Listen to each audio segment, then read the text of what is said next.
Salut à tous et bienvenue sur Motorcycle. Vous aimez la moto? Vous aimez le cinéma? Vous aimez quand les deux sont réunis? Eh ben c'est parti pour un nouveau bécane de film alors.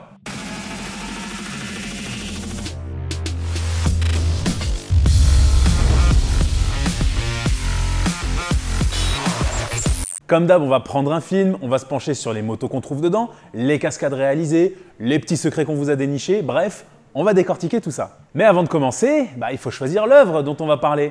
Et pour ça, pareil, on change pas notre recette, on demande à quelqu'un qu'on aime bien. Et aujourd'hui, c'est les fans de MotoGP qui vont être contents, puisqu'on a la chance d'avoir pour cet épisode Monsieur Ken Piche. Salut les gars, j'espère que vous allez bien, merci de m'accueillir. Bah écoute, de rien. Franchement, ça nous fait super plaisir que tu aies accepté notre invitation pour ce nouveau bécane de film. Exactement, donc on te laisse quand même te présenter, parler un peu de toi, parce qu'il y en a peut-être qui ne te connaissent pas. Moi c'est Ken Piche, je parle de MotoGP depuis quelques années maintenant sur ma chaîne YouTube. Je parle principalement de l'histoire et la technique de ce sport, ainsi que quelques actualités. Bref, si vous êtes passionné de MotoGP, je vous invite à découvrir ma chaîne. Normalement, vous devriez y trouver votre bonheur. Ah, top. Bon, on n'oublie pas de s'abonner. Bon, allez, maintenant, on t'écoute. Voilà. Quel film avec des motos est-ce que tu voudrais qu'on traite? C'est pas facile parce que j'hésite entre deux grands monuments du cinéma, d'un côté Akira et de l'autre Tron.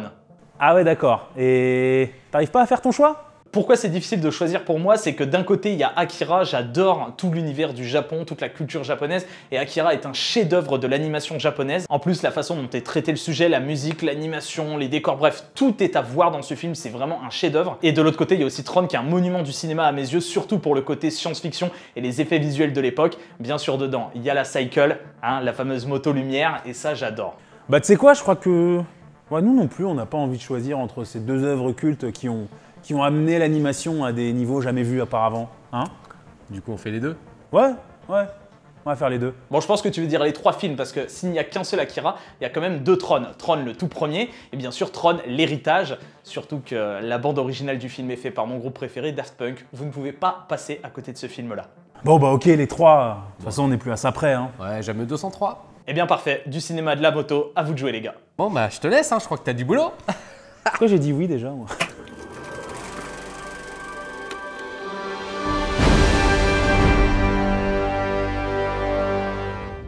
Alors, Tron est un film sorti en 1982, réalisé par Steven Lisberger. On y suit Kevin Flynn, interprété par Jeff Bridges, un programmeur informatique qui tente de récupérer les droits sur les jeux vidéo qu'il a créés. Mais dans sa quête, il va se retrouver physiquement prisonnier d'un monde virtuel où l'enjeu va carrément être de rester en vie et puis d'essayer de retourner dans son monde. Premier film à utiliser massivement les images de synthèse, Tron a acquis le statut d'œuvre culte au fil des ans grâce à sa représentation de l'informatique, ses scènes d'action en 3D et surtout, sa poursuite en cycle lumineux. En quoi? En cycle lumineux. C'est quoi? Ouais, je sais, la traduction française, elle est vraiment pourrie. En même temps, comment tu veux traduire light cycle? Moto-lumière? Lumière au cycle? Ouais, pas ouf. Motorcycle lumineux. Bon, bref, dès les premières images du film, on nous présente ce jeu vidéo qui est un peu l'équivalent du Snake sur Nokia 3310. Et là, on vient de perdre la moitié de nos viewers, t'es au courant? Ouais, il y en a plein qui étaient pas nés au moment du 3310.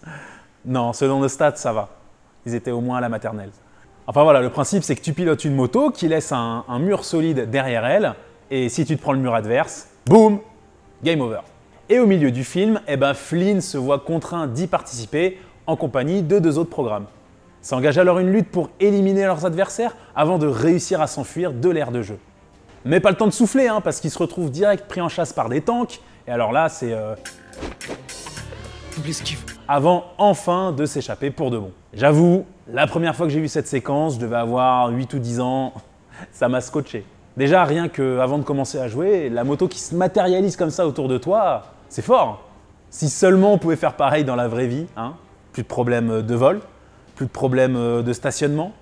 Éventuellement, t'as le souci où t'es là, tu te dis où est-ce que j'ai rangé ma brelle? Dans ton cul. Mais c'est une possibilité. Eh fiston, qu'est-ce que tu fais? Des expériences avec mon Mon petit Einstein. On s'égare, on va recentrer le débat, promis. Tiens, le design des motos, pour 1982, il est quand même super cool. Ça, on le doit à Sid Mead, qui est à la base un designer automobile, puis qui est devenu concepteur artistique spécialisé dans la science-fiction et qui a travaillé sur d'autres petits films comme Blade Runner, Alien 2, Alien 2 qui est un autre de mes films préférés. On peut pas le faire dans Bécane de film. Nom de Dieu, mais faites que ce soit pas vrai. C'est vrai. Et puis il y a la scène en elle-même. Bon, ok, les virages à angle droit, ça peut faire sourire. Mais en fait, c'est le jeu qui veut ça. Hein. Dès qu'ils sont sortis de la grille, ils se mettent à bouger comme des motos normales. Et c'est là où tu te dis quand même, bah pour l'époque, ça claque quoi. Je veux dire, on est en 1982, la NES tout court, avec ses 8 bits, bah elle est toujours pas sortie. Voilà, bon, niveau moto sur Tron, j'ai pas grand chose à dire de plus malheureusement, hein. C'est pas faute d'avoir cherché. En tout cas, si vous l'avez jamais vu, eh ben, je vous recommande de le découvrir. Il est disponible sur Disney+. Ok, il a pris un petit coup de vieux, bon, mais il est quand même super cool et je dirais indispensable pour bien comprendre le film dont on va parler maintenant, Tron l'héritage. À la fois remake et suite de l'original, Tron l'héritage, ou Tron Legacy, est un film sorti en 2010 réalisé par Joseph Kosinski. Cette fois, on suit le fils de Kevin Flynn, Sam, interprété par Gareth Edlund, à la recherche de son père, disparu quelques années après les événements du premier film. Une fois adulte, Sam finit par remonter sa piste, mais se retrouve lui aussi prisonnier d'un monde virtuel. Un monde nouveau, plus complexe, mais aussi plus dangereux. Bon, on va pas y aller par 4 chemins, hein. Le film a beau avoir plus de 10 ans maintenant, eh ben je prends toujours un plaisir énorme à le revoir.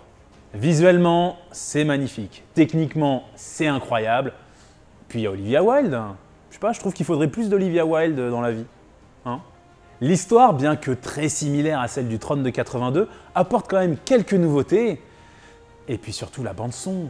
Mais cette bande-son, on peut malheureusement pas vous mettre d'extrait, sinon on va se faire démonétiser. Hein. Mais ça mélange musique électro et orchestre symphonique avec une puissance et une profondeur rarement entendues ailleurs en fait. Non, mais on peut le faire à la bouche.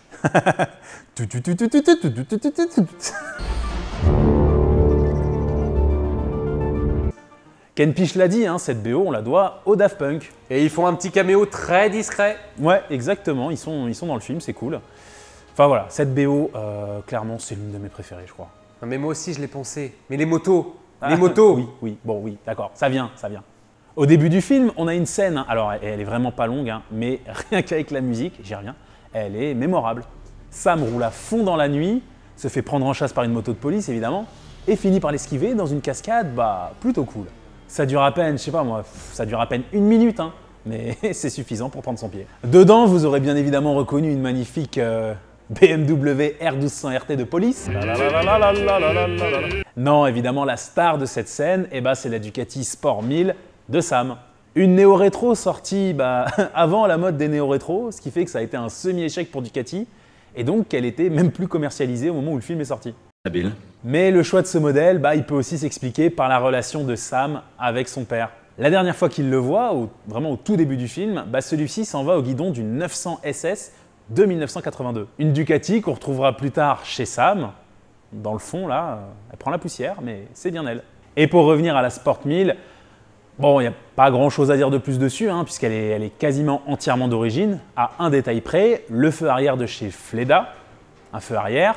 À LED. Bah oui, c'est vaguement l'identité visuelle de Tron. Hein.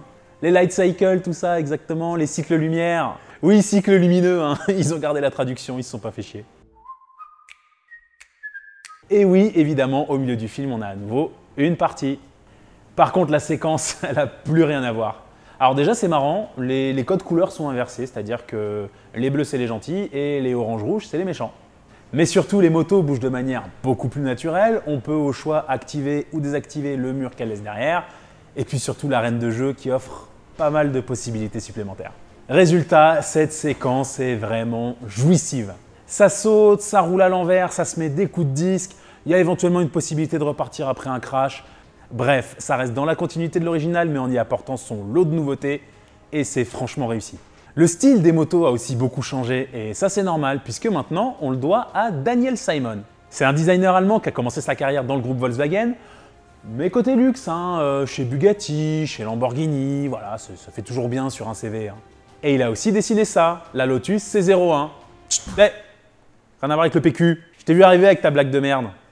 Top, pas bouger. Et puis finalement, il a œuvré pour le cinéma, hein, avec des véhicules de films comme ceux du premier Captain America, ou le T-Copter de Oblivion. Oblivion réalisé lui aussi par Joseph Kosinski. Full cycle again, t'as compris hein? D'ailleurs, si les Light Cycle de Tron Legacy vous ont tapé dans l'œil, eh ben sachez que vous pouvez vous payer la vôtre. Alors pour pas cher, hein, via la mise à jour de GTA Online baptisée Deadline, qui est sortie je crois fin 2016, et qui s'inspire totalement de Tron. Mais si vous avez un peu plus de moyens, eh ben vous avez la société Parker Brothers aux États-Unis, c'est un préparateur, ça n'a rien à voir avec les jeux de société, qui a développé son propre modèle, la Neutron, ou la Neutron. Tu roules en quoi? En neutron. Une moto équipée à la base d'un moteur thermique, hein, mais la toute dernière version qu'il propose est maintenant 100% électrique, avec une autonomie annoncée pour 150 km et une vitesse de pointe de 150 km/h. Visuellement, c'est bluffant, quoi. Tout y est, hein. Les LED, les roues sans moyeu, c'est assez incroyable, surtout que dans le film, tout était évidemment réalisé en images de synthèse. Hein. Bon, par contre, je sais pas toi, mais moi je roulerai pas avec. Déjà, parce que ça n'a pas l'air super maniable, hein, faut le reconnaître. Et puis ensuite, parce qu'à 55 000 $ le ticket d'entrée, et là je parle vraiment que de l'entrée de gamme, avec toutes les options, on peut quasiment monter au double, j'ai pas trop les moyens. Et toi? Non. Mais mis à part ça, j'adore. Les mecs ont vraiment réussi leur coup. Et tu sais ce qui existe en vrai aussi? Peut-être. La moto d'Akira. Il dit qu'il voit pas le rapport. Mais ça, on va l'aborder tranquillement, vu qu'il est maintenant temps de se pencher sur ce chef-d'œuvre de l'animation japonaise. Bon, je vous refais le pitch rapidement. Hein. En 2019, Kaneda et Tetsuo sont deux adolescents, membres d'un gang de motards, les Capsules. Ils font leur vie dans la ville tentaculaire qui est Neo-Tokyo, née d'une destruction nucléaire 31 ans plus tôt. Mais quand Tetsuo est kidnappé par le gouvernement pour mener à bien des expériences psychokinésiques en lien avec un certain Akira, Kaneda va tout mettre en œuvre pour essayer de le sauver. Maintenant, je vous pose le contexte 2 secondes. À la base, Akira est un manga publié de 1982 à 1990, sorti tout droit de l'imagination de Katsuhiro Otomo. Et de ce manga unanimement plébiscité naîtra en 1988 le film d'animation Akira, réalisé par Katsuhiro Otomo. C'est-à-dire que déjà le mec invente, dessine le manga de base et qu'en plus il va réaliser l'animé.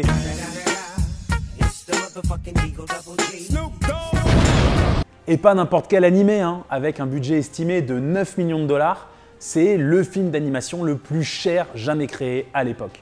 Dites-vous que même aujourd'hui, on n'a jamais fait mieux en termes d'animation à la main. On parle de 150 000 celluloïdes. Combien?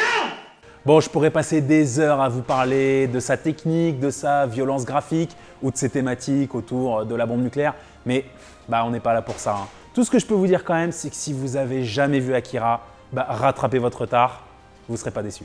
En revanche, on va parler de ses motos et de l'influence qu'a eu son style cyberpunk, et là, vous êtes juste pas prêts.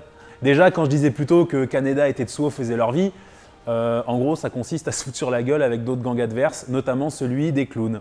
Eux, ils roulent avec des motos typées Chopper, custom. Bon, malheureusement, ça a été assez dur de trouver des infos dessus. Malgré tout, leur leader, un certain Joker, il roule avec une moto qui, moi, m'a rappelé beaucoup de souvenirs. Si je vous dis Full Throttle, un jeu point and click sorti en 1995, avec dedans plein de motos et un univers cyberpunk, la moto du héros, celle de Ben, là, elle est clairement inspirée de la moto de Joker. Et vous allez voir qu'en termes d'inspiration, Akira s'arrête pas là. Déjà, il avait prédit que Tokyo accueillerait les Jeux Olympiques en 2020 et que ça parlerait de les annuler à cause d'un contexte peu favorable. Quand tu mets en parallèle tout ce qui s'est passé en 2020, oui, ça se pose là. Mais Akira puise aussi son inspiration dans le monde qui l'entoure, c'est normal. Et c'est assez fascinant. Si on se penche sur le gang des Capsules maintenant, lui, il est clairement inspiré par toute la mouvance Bosozoku. Quoi? La mouvance Bosozoku. On reviendra en détail dessus dans une autre vidéo, promis, mais en 2 mots, c'est un courant qui est né dans les années 50, qui s'est énormément développé dans les années 70, et c'était toute une partie de la jeunesse japonaise qui était en rébellion totale face à la rigueur de cette société. Et ça faisait des gangs de motards qui faisaient n'importe quoi, au point qu'il y a eu des lois qui ont été votées. Et puis après, c'était l'anarchie, quoi. Les mécanos voulaient même plus s'occuper d'eux, les pompistes voulaient plus les servir, et c'est ce qui a fait que ça a fini par éteindre le mouvement. On retrouve clairement cette mentalité dans Akira, avec une jeunesse désœuvrée qui passe son temps à courir les filles et à se battre. La plupart des motos arborent aussi les stickers de vraies marques issues de l'univers de la moto. On a Dunlop, on a le HRC, Shoei, Arai. Et ça, mine de rien, c'est une manière de les ancrer dans le réel. Enfin, côté modèle, bon bah tout est aussi évidemment inventé, mais chez les capsules, on est plus sur une mouvance café racer sportive. La moto de Yamagata, un autre membre des capsules, bah elle me fait plus penser par exemple à la Moto Guzzi V8 de course là, avec son énorme carénage avant. Celle de Tetsuo, elle est plus futuriste, mais quand même le design de sa tête de fourche là, avec son phare rond déporté, bah ça sent clairement l'endurance des années 80. Enfin bon, ça c'est rien à côté de ce qui arrive. Vous commencez à me connaître, j'aime bien garder le meilleur pour la fin. Donc là, on va parler de l'image même d'Akira, le fondement de son style, celle qui partage carrément l'affiche, la moto de Kaneda. Tout le monde, hein, même ceux qui n'ont jamais vu Akira, ils la connaissent cette moto. C'est incroyable. Moi par exemple, hein, j'ai découvert le film assez tard, mais sauf que cette moto rouge, je savais déjà exactement à quoi elle ressemblait. Et dès le début, avant même qu'on fasse la connaissance de Kaneda, eh ben c'est elle qu'on nous présente. Double rotor céramique, 2 roues motrices. Putain, cet engin a même l'ABS. C'est vraiment un personnage à part entière, hein, qui devient même un enjeu narratif et qui est encore là à la toute fin. Bon, ok, elle a subi quelques dégâts, mais elle roule toujours. Concernant le modèle en lui-même, bon, c'est une pure création d'Otomo, sauf qu'il a avoué s'être inspiré des cycles lumineux de Tron dessinés par Sid Mead. Full cycle again. Oui, on a compris. On est donc sur une moto d'environ 200 chevaux, 2 roues motrices avec une marche arrière, un cockpit qui s'ouvre de manière assez stylée et une déco à base de stickers. Par contre, impossible de trouver les véritables marques et modèles, hein, malgré les différentes sources. Il y a un logo BM qui se balade, mais bon, a priori, c'est pas une BM. Ça parle éventuellement aussi de Honda, mais moi, j'ai pas envie. C'est-à-dire que là, vous êtes lourd. Donc ça restera la moto de Kaneda. Voilà. Sinon, dans Bécane de film, j'aime bien parler du bruit que font les motos parce que généralement, c'est la fête du slip. Mais là, ça va être compliqué de dire que le bruit il est par accord vu que la moto, elle n'existe pas. Ce que je peux vous dire en revanche, c'est qu'ils ont créé le son de cette moto en mélangeant le bruit d'un moteur de Harley de 1927 avec celui d'un chasseur russe MiG-21. Classe. En parlant de classe, je vais vous montrer un truc qui est peut-être même encore plus connu que cette moto. C'est le Move de Kaneda. Ce mouvement mythique, c'est devenu carrément un gimmick de réalisation tellement il a été utilisé partout ailleurs. Tenez, regardez, vous voyez comment il a été repris et la vidéo, elle dure 2 minutes. Il y a des compilations entières sur internet, hein, si jamais vous voulez vous amuser à les compter.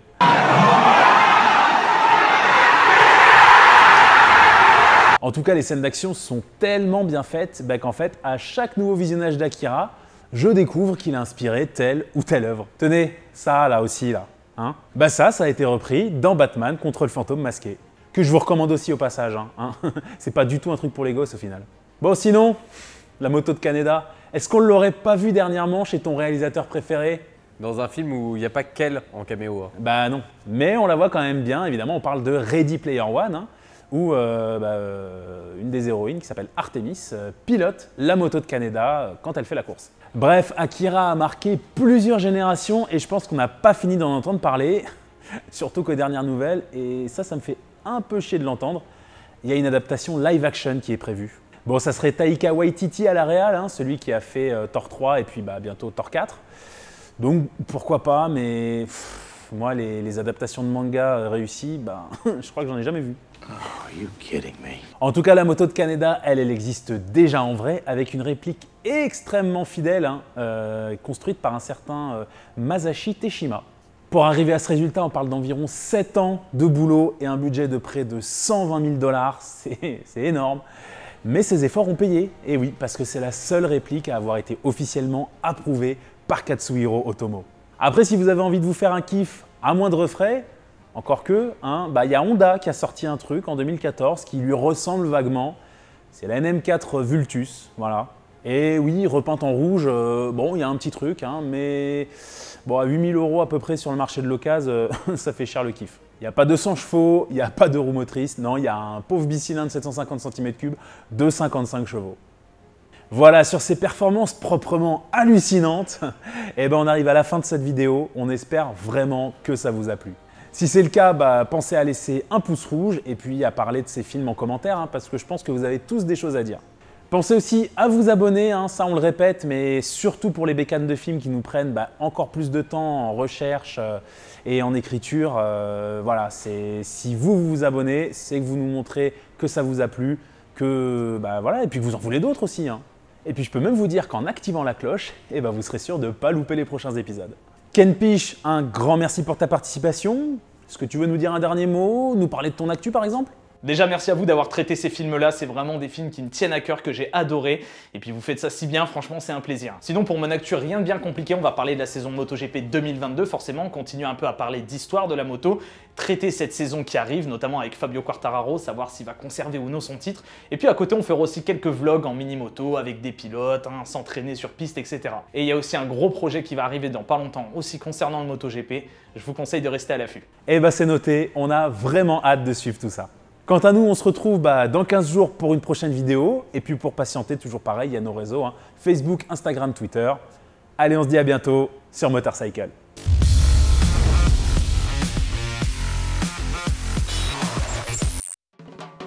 C'est toujours bon, ça tourne toujours? Ah bah non, en fait, j'ai pas enregistré. Tu me fais peur. Non. Un peu moins. Un peu moins. Je m'en vais comme un prince.